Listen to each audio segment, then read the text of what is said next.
이 전통을 전래해야 하는 것입니다. 지금 젊은 사람들, 어린 아이들에게 민주주의는 어떻게 사수한다는 것도 또 훈련, 교육을 시켜야 하는 것입니다. 이게 좋은 기회입니다. 이 기회를 놓치고 우리가 여기서 헤쳐나가지 못하면 우리 미래는 암담할 수밖에 할 수가 없습니다. 왜냐? 이거만큼 큰 대공익 사건이 어디 있습니까? 대통령을 부정선거로 뽑아놓는 나라. 우리나라가 일본에 뺏기는 것과 같습니다. 그런 큰 사건입니다. 그런 큰 사건 앞에서 좀 섭섭하지만 이런 국민들이 있습니다. 시간이 지나갔으니 어쩔 수 없다. 그러면 도둑이 강도가 미국 강도, 일본 강도가 나라를 빼앗았을 때 가만히 있겠습니까? 그거하고 같은 사건이 일어났다는 것입니다. 같은 우리 국민들 간에 일어난 사건입니다. 국민 여러분, 그 점을 잘 아시고 국가의 대공익이 무너졌는데 내 개인 사적인 이익이 보장될 것이라 생각하십니까? 현재는 보장될 것입니다. 다 허물어졌습니다. 지금 대법원의 기능이 상실됐다는 걸 알려드리겠습니다. 대법원은 어떤 기관입니까? 헌법의 소명을 받아서 법치 확립을 시키는 기관입니다. 법치 확립을 시키는 기관이 제가 조금 전에 공문 증거를 보여줬더니 이 공문 증거에 반하는 그야말로 선거관리위원회와 조달청과 모든 기관을 무시하는 판결을 했습니다. 이것은 민주주의 질서상 있을 수 없는 사건입니다. 친일 사건보다 저는 더 크다고 봅니다. 왜냐? 우리 헌법을 정면으로 무너뜨린 사건입니다. 헌법의 소명을 쳐버렸습니다. 법치 확립에 반대되는 조폭보다 무서운 이 세상의 최고의 큰 조폭이 대법원이 되었습니다. 그 점을 잘 이해하시고 왜 제가 이렇게 분노를 하는지, 헌법을 위반한 데 대해서 왜 분노를 하는지 그것을 세게 들으시고 판단 잘 하시고, 모든 국민이 여야가 없고 진보 보수가 없고 좌우가 없습니다. 이것은 우리들이 선임, 우리들이 구성원이 반드시 지켜야 하는 그 질서를 무너뜨리기 때문에 전 국민이 단결해서 이것을 지혜롭게 풀어나가야 됩니다. 그렇지 않으면 우리 미래는 암담하고, 비록 그 개혁이나 혁명이 성공했더라도 성공이 아닙니다. 그 점 잘 이해하시고 오늘 이렇게까지 시청해 주셔서 대단히 고맙습니다. 다음은 우리 대변인께서 마무리 해설을 하실 것입니다. 고맙습니다. 노래를 감상하시면 되겠습니다.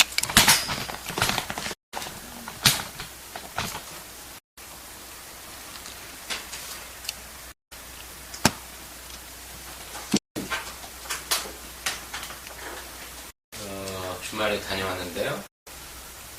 어디선가 공격이 들어와서 모든 글들이 삭제되는 그런 사태가 있었습니다. 빠른 시간 안에 조치를 하고요. 보다 더 완벽한 방송, 완벽한 홈페이지를 만들어갈 수 있도록 노력하겠습니다. 거듭 말씀드리지만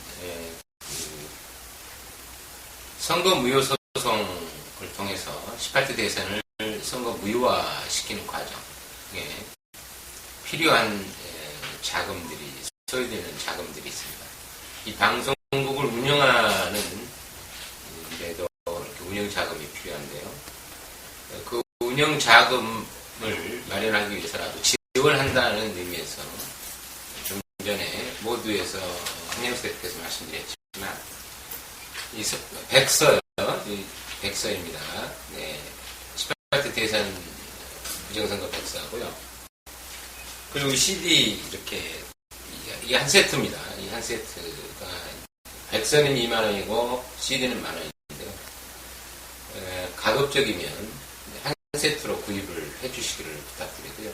이게 전 국민운동, 전국적으로 이렇게 국민운동으로 승화가 돼서 폐악의 무리들, 정치적 부정선거를 자행하는 세력들을 징치할 수 있도록 여러분의 아낌없는 협조와 참여를 부탁드립니다.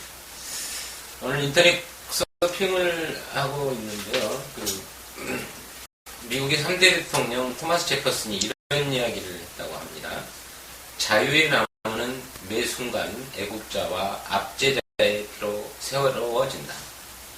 자유의 나무는 매 순간 애국자와 압제자의 피로 새로워진다.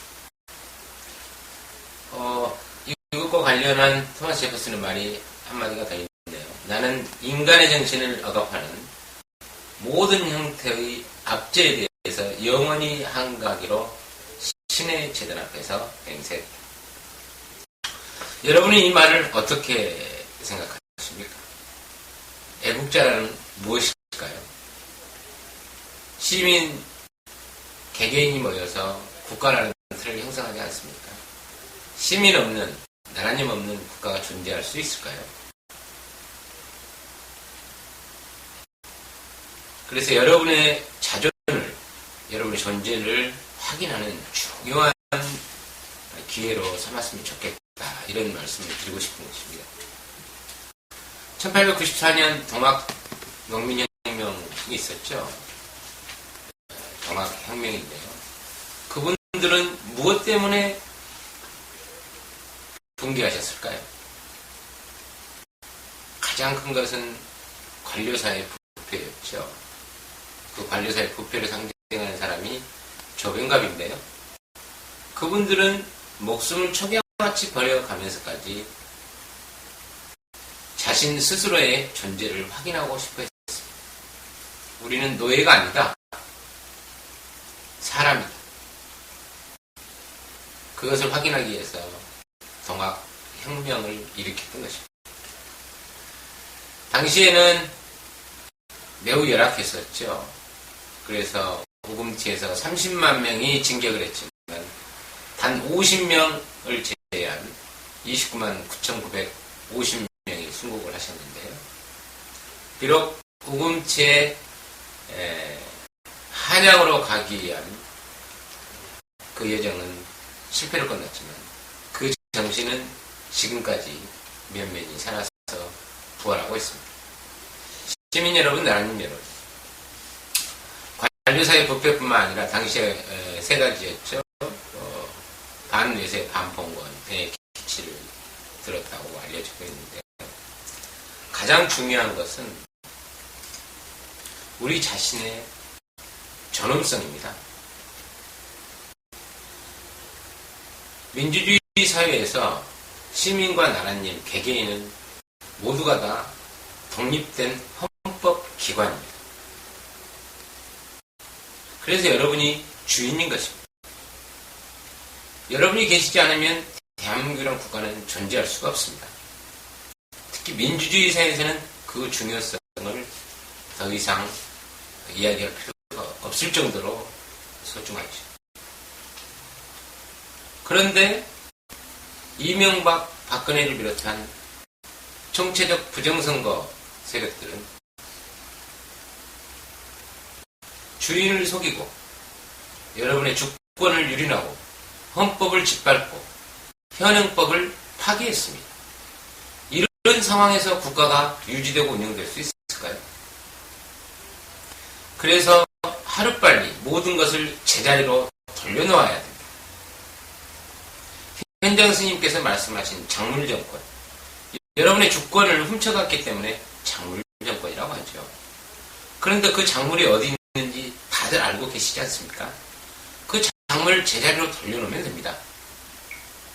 훔쳐간 사람들 누군지 명명백백히 밝혀지지 않았습니까? 그러면 현행법대로 다스려야죠. 법정에 세워야 합니다.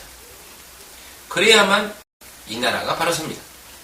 무엇보다 우리 아이들의 가치관을 정립해 줄 수 있습니다.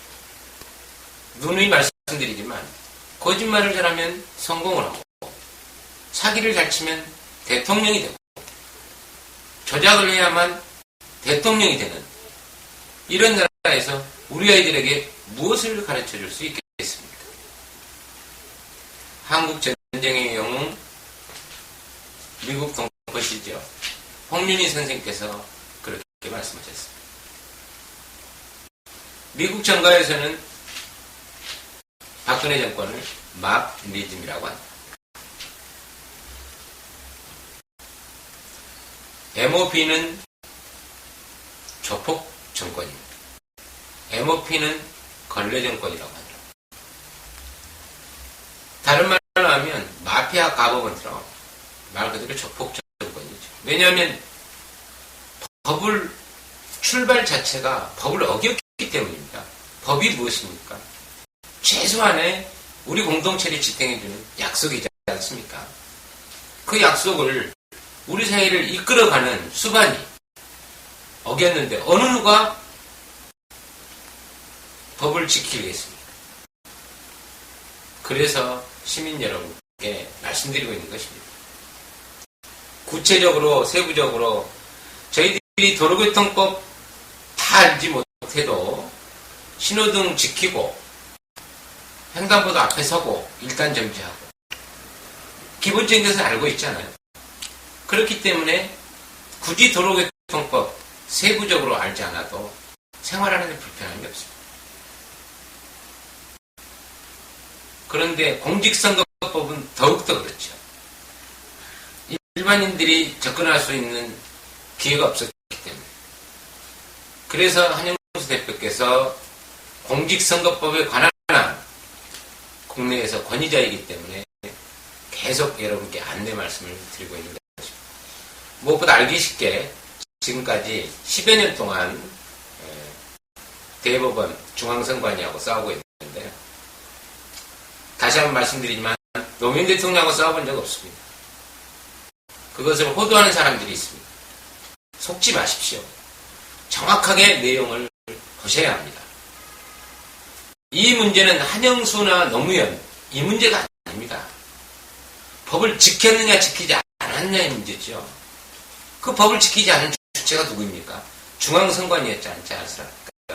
중앙선관위가 이 법을 지키지 않았던 것이죠. 그런데 더욱 웃기는 일은 중앙선관위가 대법관을 중앙선관위의 위원장이 대법관입니다. 그러니 대법원에서 대법관을 중앙선관위원장으로 파견시켜놓고 중앙선관위원장이 위법을 한 것을 대법원에서 봐주고 있는 이런 어처구니 없는 지금 상황인 것입니다. 그래서 시민들이 또 요구를 하죠. 중앙선관위원장도 선출직으로 하자. 네, 이런 말씀도 있는데 이것은 분명 개혁해야 합니다. 잘못된 것이죠. 중앙선관위 해체뿐만 아니라 중앙선관위원장의 위상 이런 모든 부분도 전문가들과 또 시민들의 생각, 지혜를 모아서 제대로 제이처를 돌려놔야 하고요. 마무리 말씀드리겠습니다. 토요일날 광주에서는 매주 토요일날 집회가 있죠. 그래서 저희가 부정선거 백서를 판매하기 위해서 광주를 방문했는데요. 전국 청소년연합이라는 단체가 있는가 하더라고요. 그 친구들이 저에게 와서 페이스북 친구라면서